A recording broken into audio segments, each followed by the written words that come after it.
Welcome to the Relevance Report, where we explore the relevant stories that are shaping our world today. I'm Callie Langstaff, your host this week. Summer may be over, but in Canada's festival city, there is always something to do. On today's show, we check out Edmonton's most popular haunted houses. Afterwards, we'll explore the Edmonton Underground Film Festival. And lastly, why you should remain optimistic about the Edmonton Elks. Where can you find creepy clowns, the three little pigs out for revenge, a purge-themed dance party, zombies, and aliens all in one place? The answer is Dark at Fort Edmonton Park. Ethan Sampson met with haunt manager Devin Besser to get us all the details and let us know why Dark should be the #1 stop this Halloween season.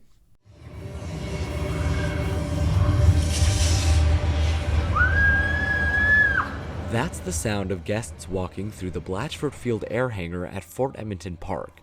The hangar has been transformed into an archaeological dig site. There are narrow passageways, and around every corner, creatures from another world can't wait to give you the scare of your life. Dark at Fort Edmonton Park started about 8 years ago. That's Devin Besser, manager for Dark's newest haunt, Necropolis. I met with her on October 3rd after opening night. We sell out most nights, so when we are sold out and at capacity, we're probably at about 3,000 guests. Dark at Fort Edmonton Park is one of Edmonton's largest Halloween festivals, hosting a wide variety of musicians, entertainers, and food vendors, with its main attraction being 4 truly unique haunted houses. The event opens on October 3rd and runs every weekend until November 1st. When entering the park, guests face the 1920s midway. This creepy carnival has everything you'd expect: killer clowns, sinister stiltwalkers, and a nerve-wracking nursery rhyme-themed haunt. Cursory Rhymes is a chilling haunt that puts a twist on some of your favorite childhood stories. When finished at the midway, guests can head in one of 2 directions. Going up around the melon farm will take you through the Blood Harvest Scare Zone, an interactive area with roaming characters. Going down along the main road, you will pass the train yard, where last year's feature haunt, Acid Trip, returns for its 2nd year. Heading deeper into the park along 1820 Street will bring you past the City of Champions Scare Zone towards the food trucks. Turning the corner towards 1905 Street will bring guests to the Undead Mile. This literal mile of zombie-themed horror is the longest of the 4 haunts and utilizes many of the historical buildings along 1905 Street. This year, Dark has another brand new haunt for guests to experience. The Blatchford Field air hangar has been transformed into an archaeological dig site, and underneath, an ancient alien civilization awaits the arrival of unsuspecting guests. I really think that the best thing that Dark has to offer is everything is so well laid out, and there's something for everyone. If you're a scaredy cat and you don't want to go through the haunts, there's so many other things to do, food to enjoy, drinks to enjoy. There truly is so much to experience at Dark. While the event is open to all families, Fort Edmonton has a recommended age of 14, as the event is catered to mature audiences. Here's why I would recommend making Dark at Fort Edmonton your choice of entertainment this Halloween season. Fort Edmonton Park is a non-profit organization funded by the Fort Edmonton Foundation. This means all proceeds from the event go directly into maintaining and operating the park. By attending Dark, guests help to ensure that future generations of Edmontonians have the opportunity to enjoy high-quality cultural and historical educational programming. Tickets to Dark start at $50 and can be purchased in person or online at fortedmontonpark.ca. Interested in a terror-filled night? For 14 years, Deadmonton has been scaring Edmontonians. Tatiana Urbina gives us the scoop about Edmonton's scariest attraction and how it's bringing communities together. Hello everyone, I'm Tatiana Urbina and I will be explaining how Deadmonton is good for the community. Deadmonton has always stood out to me for the fall season. For me, it's a childlike wonder, but as a kid, I wasn't allowed to go. Now older and being able to experience it, I see how it shapes our community and builds a shared experience with all the Halloween lovers, while also being something teens and young adults can enjoy. Halloween is one of the major holidays to begin our holiday season, and to start it off on a good note, Halloween activities is always the way to go. But why is Deadmonton so important? Deadmonton creates opportunities for seasonal jobs and mostly targets adults for hiring. By working in the evening, young adults who are in school are able to work their schedule better to their school one. Deadmonton allows local businesses around the area to build revenue because of the attraction. Food vendors see more people during the late evening during this time, while gas stations see more people rolling in. Halloween nightlife has often been criticized by young adults, and by having Deadmonton, it gives the opportunity for them to experience something that doesn't happen on Wide Ave on weekends only. On Halloween night, kids go trick-or-treating, but what about young adults and adults alike who don't participate in bars and parties? Deadmonton is a fun, adrenaline-filled activity that doesn't include sweaty people dancing around one another. Often friend groups go visit the haunted house, allowing them to hang out carefree, which is good for their mental health, being able to socialize among one another and build relationships. But it is not only for friend groups, but for families who can meet each other and have a spooked-filled night of laughs and screams.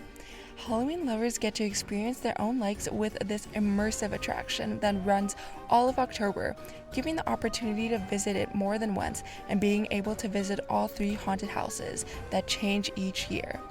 Deadmonton can be considered a gateway for the Halloween season because it does start late September, allowing people with filled schedules the opportunity to visit it. This sets up the spooky vibe perfectly for Edmontonians, and even if people don't favor the attraction, they're sure to hear about it, giving them a sense of time for the holiday seasons approaching.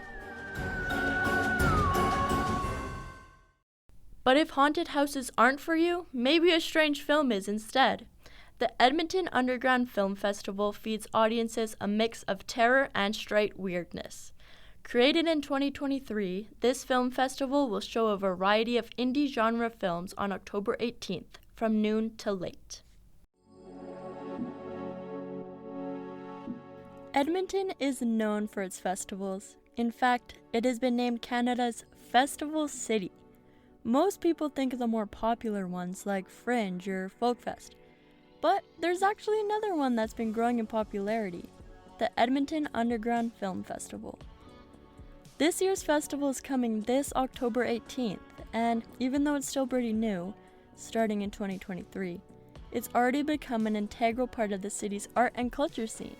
Anyone and everyone can get tickets to this festival, ranging from $15 to $40.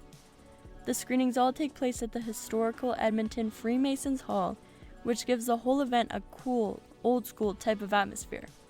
Around 250 films were submitted this year, but only 36 were chosen to be shown. Pretty prestige. If your work makes it in the festival, you're standing out amongst a huge crowd of other talented artists. And it's not just local filmmakers. These are international submissions as well. So you'll see creations from all over the world. There are also some pretty clear rules for anyone who wants to take part. Filmmakers have to submit their piece by March, and all of the work either has to be original or reference to public audio and visuals. This helps keep the festival focused on creativity and originality. But what really makes this Edmonton Underground Film Fest unique is the vibe. These aren't your typical Hollywood blockbusters. The films shown here are experimental, bold, and often pretty strange. It's the kind of place where a filmmaker can take risks and really play along with storytelling, and the audience will love it. This festival isn't just a weird movie theater. There are usually question and answer sessions after screenings, workshops for people who want to learn more, and plenty of chances to meet the filmmakers themselves. Sometimes directors and artists hang around after, talking with art lovers, film geeks, or just regular folks. That mix of creativity and community is part of what makes this festival stand out. It's not just entertainment, it's a chance to see something different, to experience film in a way that doesn't fit into a box. It's wild, unusual, and an experience like no other.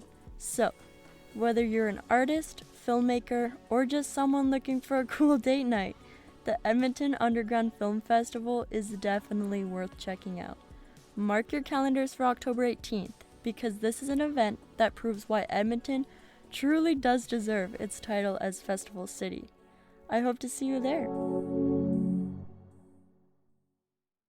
Now, we'll shift our gaze over to the Commonwealth Stadium. It hasn't been easy for Elks fans for many seasons. Currently, the Elks are sitting in last place in the CFL's West Division. Where the Elks stand, the playoffs are a long shot. But unlike recent years where frustration and uncertainty has been a recurring theme, this season feels different. Here's more from Hussein Duma on the growing signs of optimism with Edmonton's CFL team.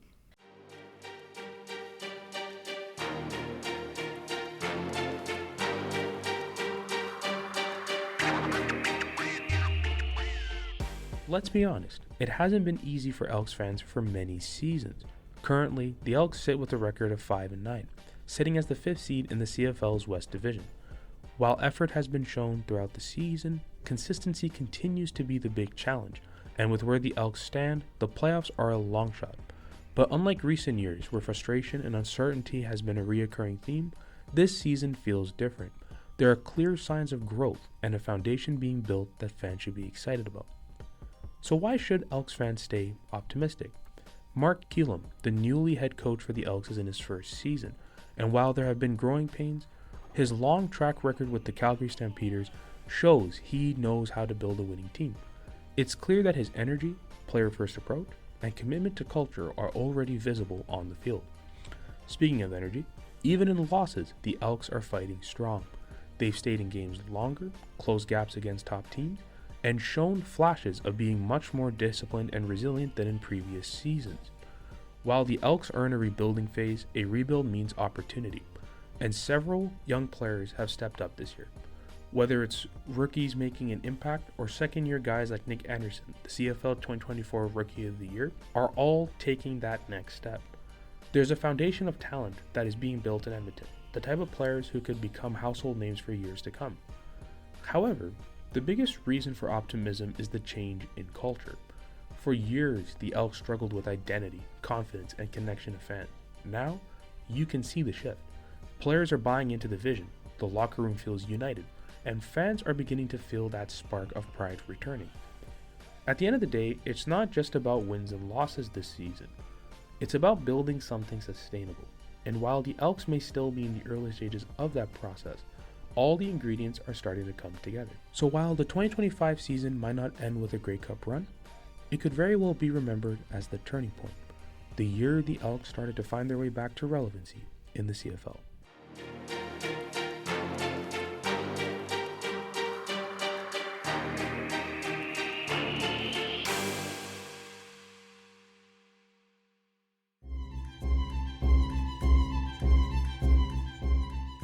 Thanks for joining us for the Relevance Report. This week's episode was produced by Hussein Duma, Ethan Sampson, Callie Langstaff, and Tatiana Urbina. The show was edited by Ethan Sampson. The show's supervising producer is Sheena Rossiter. Additional studio supervision by Sasha Stanoivich. This episode was produced as part of the BCSC 206 Introduction to Audio and Visual course in the winter 2025 semester.